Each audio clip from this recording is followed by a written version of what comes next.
Okay, Mr. Larson. Let's start back from the beginning where before you were in showbiz and the entertainment field. What kind of things, as a kid, were you interested in? Well, I thought I was going to be a newspaper reporter. It's very strange, but I grew up in Montebello, California, Right.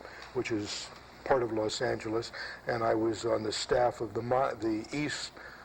Eastmont Junior High School Tatler, it was called, and I was one of the editors of our annual, and I thought I was going to be a reporter, but what I really was interested in, I was a bad kid, was bowling. My dad was a champion bowler. He was a truck driver, and he bowled. And so I spent a lot of time in bowling alleys, bowling. And that was the first time that I was ever on film. I was, I guess, 13 or 14, and I was a kid champion bowler.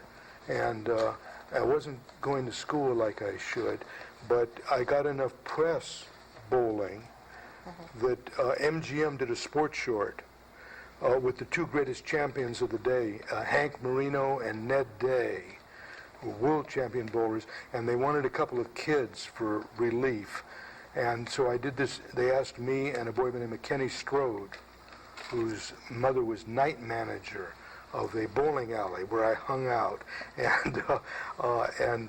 and so I was in this MGM sports short with these two great people that was kind of sponsored by Harold Lloyd, if you know who Harold Lloyd, who was also a bowler but a great comic star. And the bowling alley where we shot it was in Santa Monica called Lo Del Mar. Harold Lloyd, Hank Marino, and Ned Day all owned it. And somebody a few years back, when they were closing up MGM Studios, saw this sports short, and I do trick things with the balls and all of that. So that made me very popular in school because the sports short showed at theaters, and there I was up on the movie screen. And I guess it gave me some idea that I could be a personality on film or something, but I didn't know how I'd work at bowling. And then, do you want me to quit talking about that, or I'll tell you how I became, you ask questions. Well, you had mentioned writing, where you were on the newspaper. Yes. That explains because you're such a talented writer, that explains the writing aspect. So I guess the bowling started you in the bowling short. Well, bowling, I went on film, but what happened with me as a writer, as I said, I was spending too much time in the bowling alley and not enough time in school. And at that time, there were 4 years of high school, 9th and 10th and 11th and 12th grade. And I really wasn't doing well, and they did a lot of tests on me, and they said, well, he's got a good IQ and all of these things, but he's failing in all these subjects. And so I got a chance to go to a special school. This was after the Second World War, and they had schools for returned servicemen who wanted to take advantage of the GI Bill, but had not gone through high school. GI Bill, they could go to college after the Second World War. And there was such a school in Pasadena, at this time called PJC, Pasadena Junior College.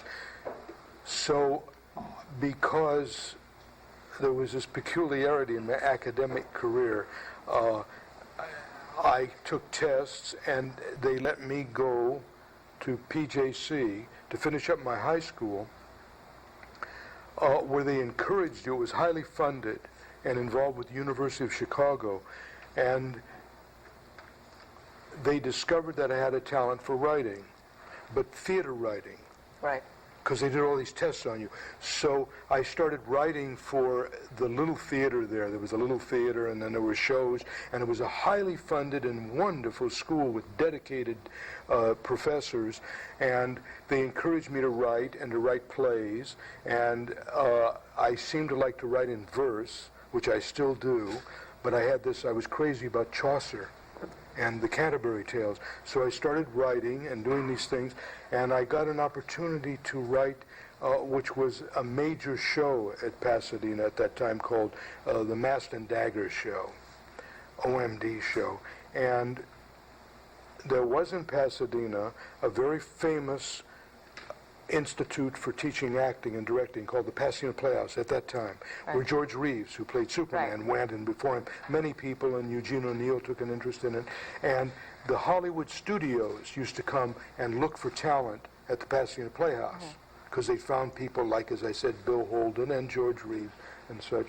And they gave up one night at the Pasadena Playhouse, and they came over to our school, which was on Colorado Boulevard, where the Rose Parade is held, and saw a dress rehearsal of a show I was doing, and being an incipient ham, I gave myself the lead in this show, and as well as writing it and having a lot of old-fashioned songs, and in it, it was about Easter week in Balboa, how we kids were terrible during Easter week in the various venues that we hit during Easter week and the vacation, spring break, and the talent scout saw me in the show, and obviously something was going on, because I had not one but 3 offers from movie studios out of this.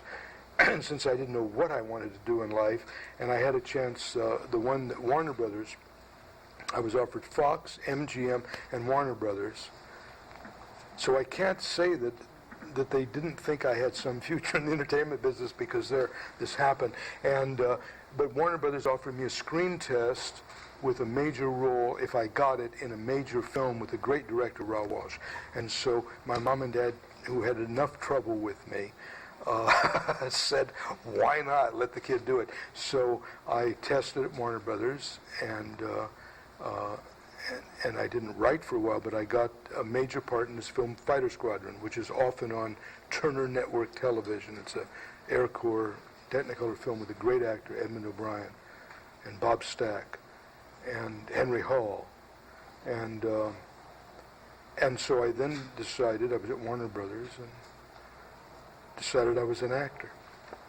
Now, The Adventures of Superman, let's get into that, because you're known more for that and your writing. On that show, there was times where they'd stop taping for like a couple weeks, and they'd pick up taping again because of the money wasn't there. In between that time, what did you do? Did you write? Did you... Well, can I get into a linguistic correction? We filmed it.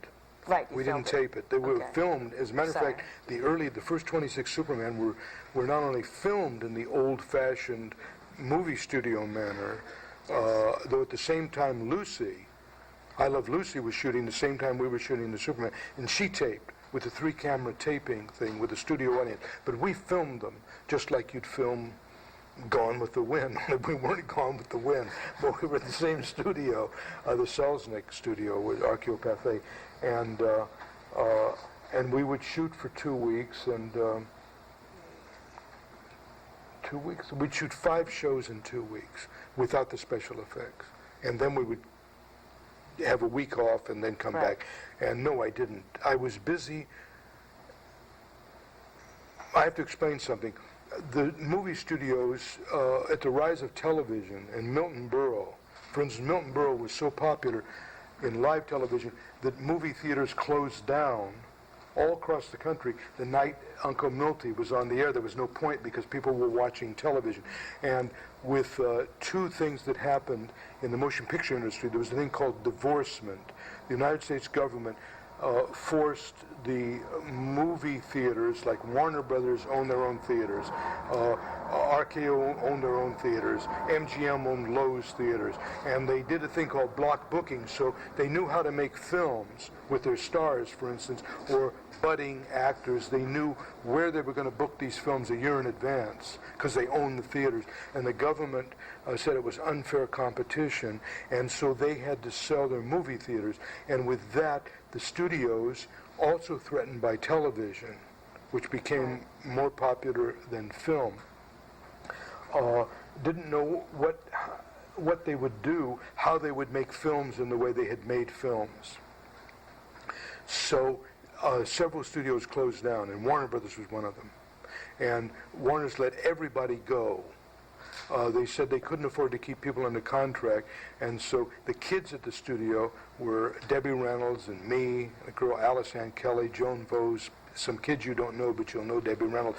And so they dropped our contracts, and we didn't feel terrible because they also dropped Betty Davis, Errol Flynn, Humphrey Bogart, everybody's contracts. They said, when they need you, we'll buy you back, but we're not going to keep you under contract. And I had struggled, see, because I wasn't an actor.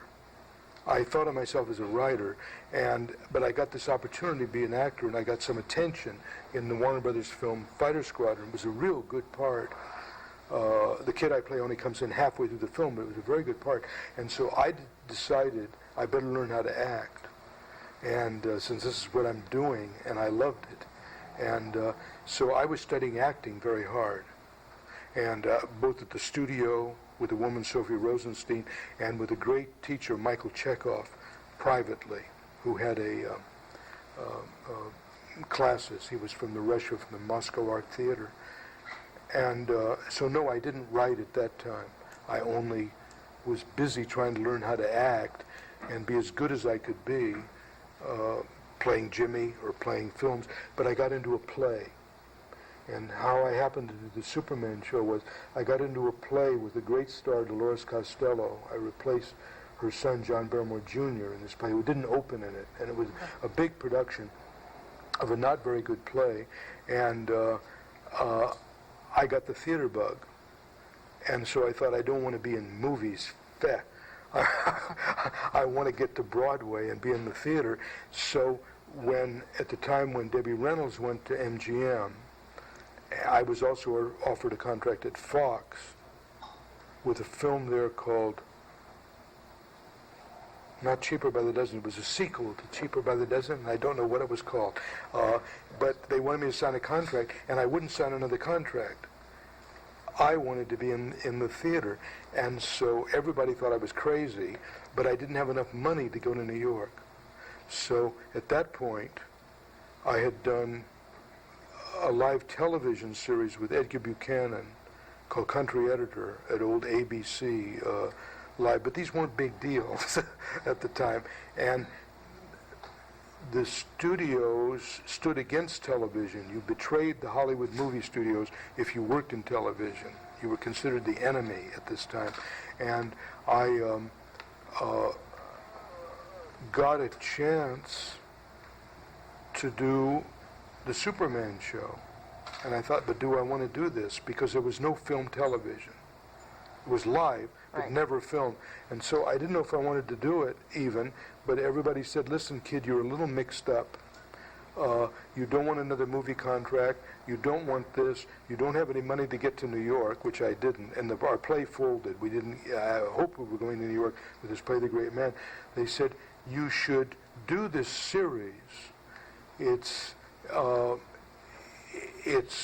like 26 weeks work, and it's like doing probably a Saturday morning movie serial. There used to be these serials they'd show on Saturday matinees. They said, nobody will ever see it probably, and so the Superman show, so you should take the money and run, and you go to New York. So I did it, and I played Jimmy on Superman, and it didn't go on the air for 2 years. And almost no one, I thought no one will ever see it.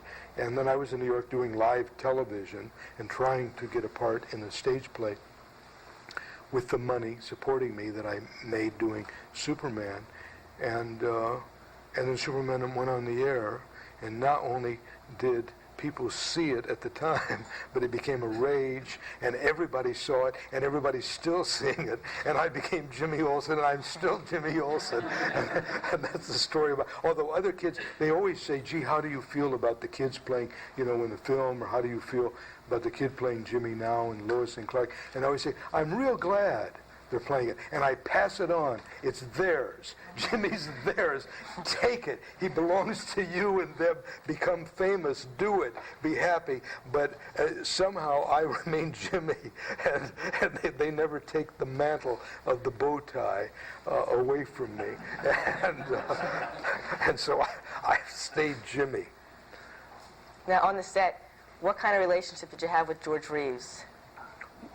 Wonderful. because he was tons of fun to work with. I hope I'm being fun for you now, because it's terrible not to be entertaining and fun. But George was almost too much fun, and he carried it off very nobly. He was a very good actor, and was also surprised at the success of the show. And our first exchange, we shot on the backlot, a street scene of the old Hal Roach lot where Laurel and Hardy had shot their films. And you know, you may not know, but I'm here for the Sons of the Desert for a dinner tonight that they're honoring me. And I was thrilled to be on the Hal Roach backlot because I'm a Laurel and Hardy fan too. And George and I first met on that backlot down the street from where we were, our studio, Archaeopathe.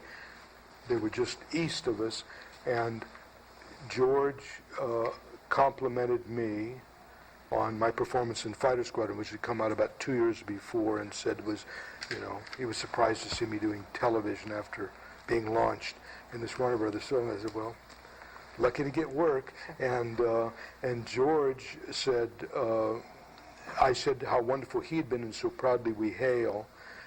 And he said to me this thing, which was the only time he ever complained. He said, yes, Mark Sandrich, who was also a great director and directed a lot of the Ginger Rogers, Fred Astaire films. Mark Sandrich was the great admirer of George Reeves and gave him the lead opposite Claudette Colbert, who was a great star, and so proudly we hail.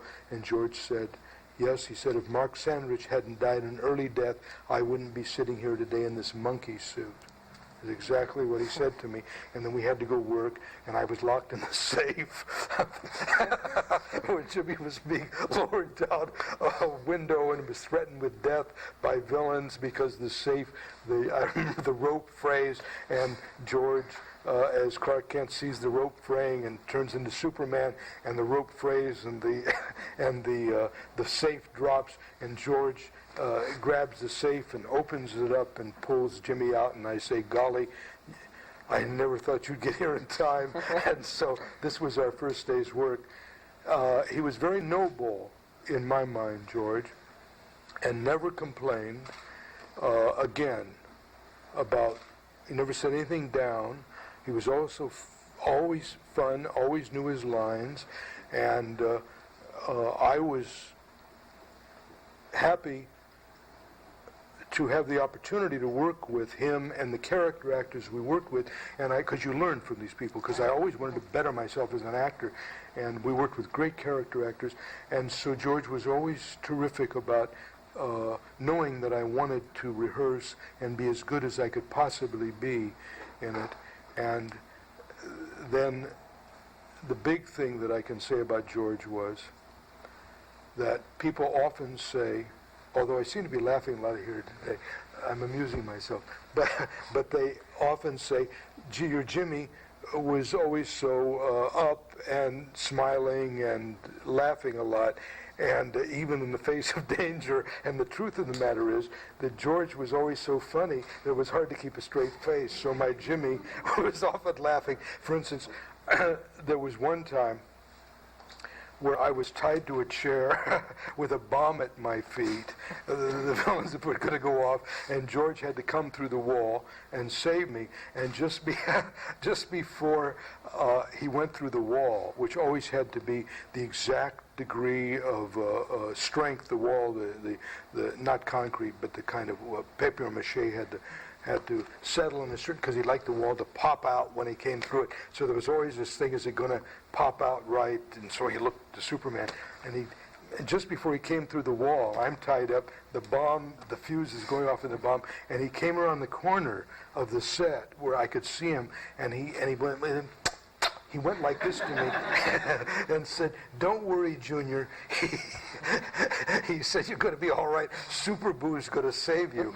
So then I had to get a straight face with this bomb, this fuse at my feet. And then he came through the wall, and I say once again, golly, Superman, I never thought you'd get here. And, but I'm probably smiling because I look like a fool, but because he was always so funny. He was a wonderful guy. Did you get a chance to go behind the camera on the set of The Adventures of Superman to learn behind what it was like to work the camera? No, because we were too busy. I want to tell you, they shot it the old-fashioned way, as I said. We were shooting 20 pages of dialogue a day. We were moving quickly. So my responsibility was on the set, and we had first-rate people. Our crew, the 1951 crew, except for the cameraman, our sound crew, they'd all been Orson Welles' crew on Citizen Kane. We had then Stanley Kramer's crews. We had great crews. We had cameramen that went on to win Academy Awards. We had the best film editors. Harry Gerstadt won the Academy Award for High Noon, for Champion. We had the top people in the industry. Jimmy Speak was our sound recorder, who worked Citizen Kane. They were doing what they did. We were moving as quickly as possible. The problem with everything is always lighting, and it's not as big a problem now, but your problem is in making moves and relighting a set. And so I was busy always rehearsing to be as good on camera as I could be. And the good thing that happened to me was that I realized, and I think I thought about it quite a bit, I know I did eventually in '53, that this was an opportunity to be inventive comedically, because people thought of me as a straight juvenile. And what I felt that I could do well, I felt that I had been born too late. Now I'm glad I was born. I wish I was born a little bit later, but as I get older. But I would have liked to have worked, like with Laurel and Hardy. My idol was Harry Langdon. I was crazy about Harry Langdon and, of course, Chaplin. And I thought I would have been a real good comedian in silent films. And I had the great pleasure of getting to know Harold Lloyd, who was one of the greatest of the silent. And I felt that area. And so when Jimmy became popular after the '51 shows, I'm a straight juvenile. Jimmy's absolutely straight, juvenile, and it's Golly Superman, but he's endangered and a nice, naive kid. And the Jimmy became, I hope this doesn't sound immodest, but according to all research, and he became the most popular character on the show at that time. The kids identified with Jimmy. And I used that popularity to turn Jimmy into a comic character. I once got the idea in my head that I was getting too old to play Jimmy. By '53, when we did it again, I thought I'm too old to play it with my, my hair long and curls and everything like this, and I feel that I should lighten it up.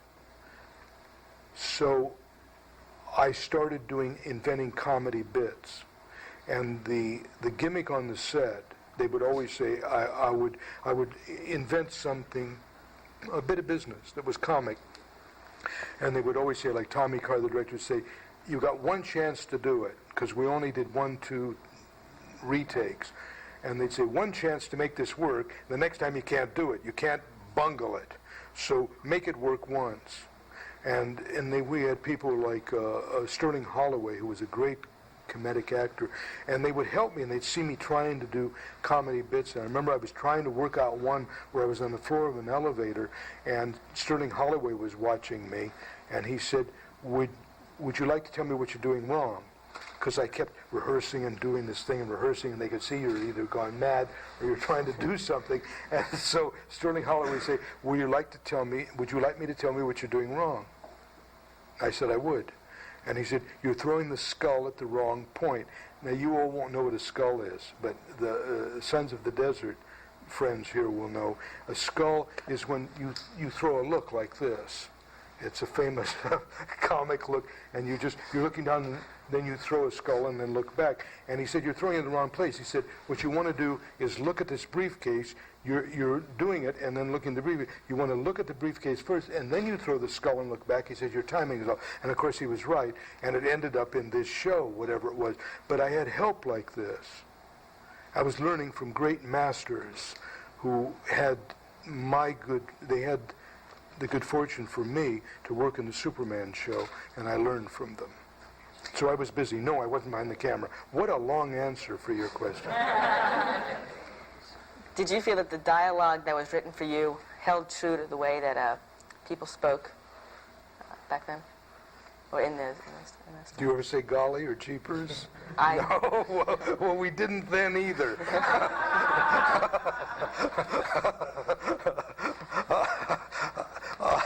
But was it true? Did you feel it was true? Did you feel that it was... I tried to make myself comfortable with the dialogue. I would change dialogue to make it, I wanted to be naturalistic and comic at the same time. So if things didn't seem right, I would change the dialogue, but it was good dialogue for storytelling The Adventures of Superman. But what's natural dialogue, I don't know. But I'd never said jeepers in my life until I got paid to do it. Were you an organized person? Did you keep everything together, like everything you had to do, other responsibilities? Yes. I wanted to do the best possible job I could do, and I'm so grateful now because here, all these years later, we shot it in 51, so what is it? It's 45 years later, we're sitting here. People see the show. The show will outlast my lifetime, I know that. And I really felt that I wanted to do the best job I could. And if you turn in sometime and you see it and I'm not good in a scene, it's just because I failed. But I want to tell you that I tried to play every scene, rehearse them, and do it the best I could. So if I'm bad, it's just because I was rotten in the scene. It's not because I sloughed it off. Yes, I was very organized. I came on the set knowing my lines and rehearsed. I drove people crazy insisting on rehearsing. Actors often want to do what I'm doing now. They want to tell you stories or identify themselves. They want to tell you the story of their life or their troubles. And instead of rehearsing. And you only get better by rehearsing. Now there's a lot of actors that don't even want to memorize their lines. Marlon Brando, who was a great actor, gives which I regard as just execrable performances because he feels after Streetcar Named Desire and a couple of films that it takes away the spontaneity of his performance if he memorizes his lines. So he reads them. I mean, he looks up and he reads a line and he feels, but I find it just slow-witted and boring, but I come from Warner Brothers where you picked up cues and spoke your line as quickly as possible. Are you still organized today? Did that carry over? Do you playing your days out? Do you? Am I going to disillusion you? I'm telling you, I'm not very organized, and I try to be, but I'm not that organized today, and I worry. I'm trying to be because I have this major event coming up in New York, and I'm trying to be very organized so I can stand in front of the symphony in New York and narrate the plow that broke the plains of this great filmic vision of Père Laurence. And I hope I'm going to be organized enough to do a really good job on it. But I come on time places, and I try to do, but when you're younger, you have more energy, enough energy to make up all those cards with questions and everything. What do you do to relax now that do you write? Do you, That doesn't relax me. Doesn't relax you? Total opposite? It gets harder. I wanted all you terrific young people who are here today, will everybody know who sees the tape that we have a wonderful audience of young people who have a future in the film and television industry, that you want to take advantage of your energies when you're young. And I'll turn to you all and tell you this, because when you get older, you don't have that energy anymore, and you don't, the drive and the whole energy. So when you're young, you don't want to lose your time, particularly when you're in 20s and on the rise in television or film. You want to come fully equipped and be ready to do the job and do it because later you just, you sleep more, and a lot of things happen to you. Now, do you feel that when Superman progresses, you said you felt too old? You felt at one point you were too old to be doing that. Did that change for you? Did you think that maybe I could have an influence with using the popularity? Influence? The youth? Well, it was a mental block on my part. I was wrong. I wasn't too old to be doing it. But I mean, one gets silly ideas, and I had this silly idea. I'll tell you, I had at Warner Brothers, they were very careful. Warner Brothers groomed you to be a star. And so everybody at that time had a popular kind of hairdo.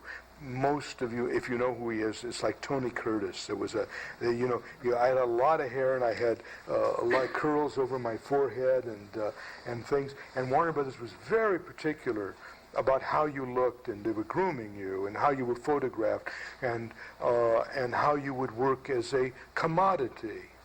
Like they wouldn't change my voice, and I'm very grateful they didn't. They felt my voice was part of my personality, and they thought I had a future as a star, a motion picture star.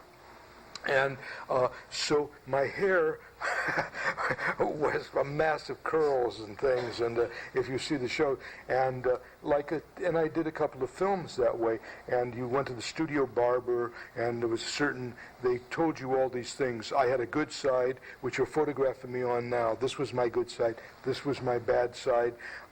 You learned all of these things that you didn't do. Everybody had these things, so you were always at your best in a film for Warner Brothers. So one of the big things that happened the first year in '51 that I did Superman, I had all these curls, this hair, and then I guess it was not until '54 that I thought, I'm too old to be running around like the boy next door with all of these curls and everything. So I got a crew cut, which devastated Kellogg's, who sponsored us, Kellogg's and the advertising agency, Leo Burnett and National Comics and the Superman people. They said, why did you do this? I mean, you've ruined your looks. You're running around in a brush cut. I look like a Marine if you see the show. And I felt, I wasn't trying to be young, you see. It was my stupidity. But you'll run into this as you grow up. One gets these mental blocks and these ideas. So I cut off my hair, and this gave them horrible angst. And but I looked okay, I guess still. But I didn't look okay to them. Their curly-haired Jimmy Olsen had disappeared in this brush cut. A kid, now that they were paying to do it, sat there.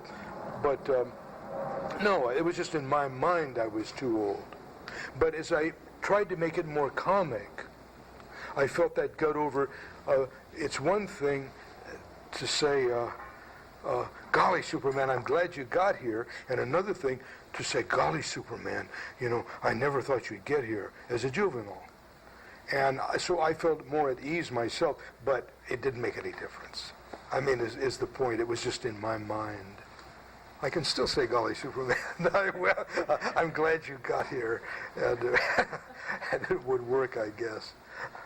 What advice would you give to young people who are hoping to enter the entertainment field? Be prepared. Never miss an opportunity. Always be prepared to grab the opportunity you have. I was.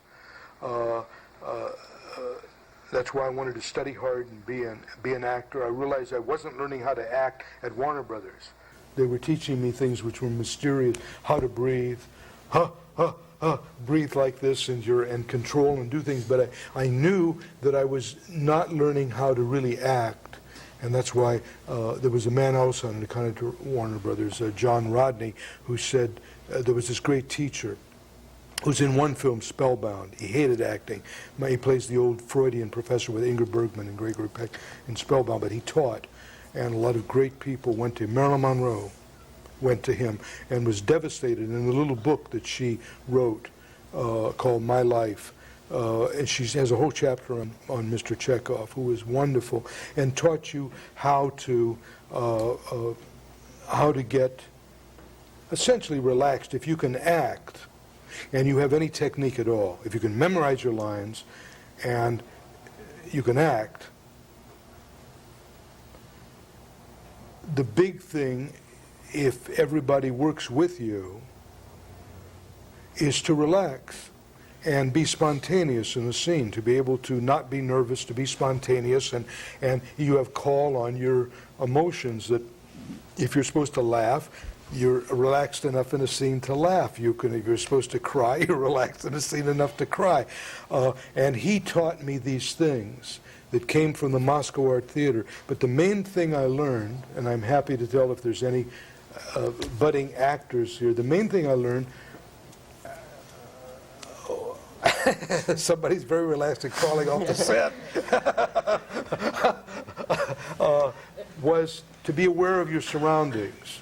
Like a lot of people get so nervous. Actors, you'll see them. I worked with an actor once that was terrific. You'd be sitting talking like we are, and he was very relaxed. And then the moment you get up to play the scene, he'd be glassy-eyed. He'd be glassy-eyed, and he would, have some idea of what he should be doing, and he'd start sweating, and he was boring in the scene and whatever. And what Mr. Chekhov taught me, basically, they could always use is be aware of the scene. You come in. Be aware of your scenery, like you're aware of the house you live in. You get relaxed in the house, you know where the pictures are and everything. When you walk into a set, look at the set and take in the environment of the set, take in its vibrations. Relax, know the set, and then like you lived in it, and feel the mood or the atmosphere of this set, and then tune yourself to, like people often will say, that acting isn't acting, it's reacting. So as well as you're aware of the set, be aware of the other actor. Listen to him. Listen to the other actor, what he's saying, and just relax. Once being relaxed in a set, you can now relax with the other actor, and instead of knowing what you want to play and being there and playing it, just respond. Relax and respond to what he's saying if he can act. If he can't act, you're in a lot of trouble. You'll both be fired. But if he's a good actor, your timing, and once you have the technique to pick up your lines and do your thing. And I learned that from him, and we would do exercises. And on Superman, it was the most valuable thing. Because not only in good stage plays, like the last thing I did on the stage was George Bernard Shaw's Androcles and the Lion, not only can you use it in plays and in distinguished work, but I could use it every day in Superman. When I came into the sets, I would relax, I would become aware of the vibrations, the colors, everything on the set. And I once had, do you know who Ethel Barrymore was? I've heard the name. Well, she was the greatest American actress, and I'll go on. Now, I'm giving you very long answers to these things. But once I got to be in a film with Ethel Barrymore, her last film, a film called Johnny Trouble, and we were to play a scene. It was her first scene in the film in a hotel, a residency, an apartment hotel where she'd supposedly lived her whole life. And she was ill. Died shortly after this film called Johnny Trouble, which was a Warner Brothers release. And they told me she was ill, she hadn't been able to work, and when they wheeled her on the set, and she was the greatest American star and actress, the Barrymore family, and when they wheeled her onto the set, the director said, stay in proximity with her in case she wants to run her lines, which I would have been very grateful to do, which she didn't care to. She knew her lines, and we were going to shoot the scene, but the scene was like lit already, and she wanted to be in the set, and she was left alone by her son, who wheeled her around with the wheelchair. And so I stayed in proximity to her, as they said, in this semi-darkened set. And she was wheeling around and looking all around this set where her character had spent her life. She'd grown to be an old woman in this set with knickknacks and pictures and tables and chairs. She was wheeling around, and I suddenly heard her say to herself, well, I don't have very good taste, do I? And I realized that Ethel Barrymore was familiarizing herself with this set and adjusting in her mind her performance. And I thought Michael Chekhov, who came from the Moscow Art Theater, was right. But that was the most valuable lesson, except for the technique of acting. Right. Memorizing your line and learning to pick up your cues, have pace, like Cagney. Cagney said the best thing about acting. They said, how do you do it? how do you do these wonderful performances? He said, I know my lines, I hit my marks, I look the other fellow right in the face and say my lines as honestly as possible, as quickly as possible. And there you have Cagney's performances. Okay, I think we have just about enough time to have a couple questions from the audience. Anybody have any questions? Nobody has anything to ask me? He has one right there. Go ahead. Stand up. What inspired you to be an actor? The opportunity to, to save my life. I didn't know what I was going to do. And I was in the school, and I didn't know what I was going to do. And suddenly I had these talent scouts come to see me. And I knew I had an acting bug. You know, I loved being on the stage in these shows at Pasadena JC. But I then became an actor. And then I always continued to write also, fortunately, because when Jimmy Olsen took up my acting career, I became so typed as Jimmy, I couldn't get a job anywhere. In that day and age, and Wally Cox, who was Mr. Peepers on the cover of Life, it's a strange thing. You were the enemy of the movie industry, so they wouldn't hire you. And everybody felt that that if they saw you free on television, nobody would pay to see you in a movie. And I've had the irony years later, so it destroyed my acting career, but made me someone that you all have been kind enough to want to see me today and come, and I'm remembered for it, and I feel very fortunate to have played Jimmy. But it was a strange thing. And later I produced films twice with people that came from television, and it's always seemed ironic to me because I produced a film, A Bright Lights Big City, with Michael J. Fox, who come from Family Ties, and we were paying him $2.5 million to do this film, which I was one of the producers of. And John Travolta, I worked on both Urban Cowboy and then co-produced the film Perfect with John, and he came from Welcome Back, Kotter. And I thought, and they were no more popular than I was. But I was blackballed from the industry because I was famous as Jimmy Olsen and said nobody wants to see him. Actually, a great director embarrassed me by saying he couldn't have me in his fine film. He knew I was a good actor, but he said, Mervyn LeRoy, who produced Wizard of Oz, told off the casting people. I came in on a part, that's why I quit acting. I came in on an interview, and he suddenly turned to the casting man, who was the grandson of Eddie Foy, who liked my work and brought me in. And he said, why do you embarrass me by bringing him in here? He said, I know he's a good actor. He said, but I can't have him in my film. I mean, he's Jimmy on Superman. It's just an embarrassment to us both. And I left that with this Mervyn LeRoy, after all. And I left this meeting, and I thought, I don't have to do this. That's why I quit acting. I thought, I don't have to go be humiliated because I'm popular, because people like me, because people feel that, they're superior, their work. But later, when I worked with Michael and John Travolta, I thought, had it been the 50s, and I was as popular as I was, playing Jimmy, they would have thrown money at me and I would have got a chance to do a major film, to see it people. But at that time, there was no crossover at all. And even Milton Berle didn't work in films. Well, he was so popular on television, but Warner Brothers produced a film called Something Laughing in it. I don't know the title. And they also tried with Liberace, who was popular, to give him a big film. And nobody ever came. So at that time, they had this knowledge that people wouldn't come to see you, but maybe they would have, and I wouldn't have quit acting. But I quit acting, and I wrote, and I've had a nice career as a writer and a librettist and a producer, and whatever I am. Jimmy Olsen. Well, thank you very much for coming to Cinekyd today. I thank you for having me, and you were very prepared, and you have a good future and a wonderful life, and all of you, may you have as much fun and as rewarding a life as I have. And if we're still on camera or not, I can tell you one thing, I only know one thing about life, is that you never know what you're doing. You never know anything about what you're doing. You may want one thing and something else is happening. So I can only tell you, always do the best you can at whatever opportunity comes to you in whatever field, because it may be a blessing, and if you do your best at it, it may change your life. It's like Jimmy, I thought, was a nightmare. that I thought this is ruining me, and I realized it, and it turned out to be my part.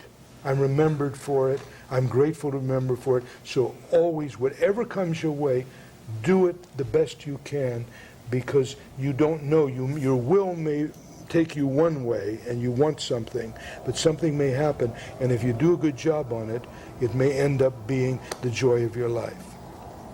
Okay, before you go, we have some presents or gifts for coming. Pardon?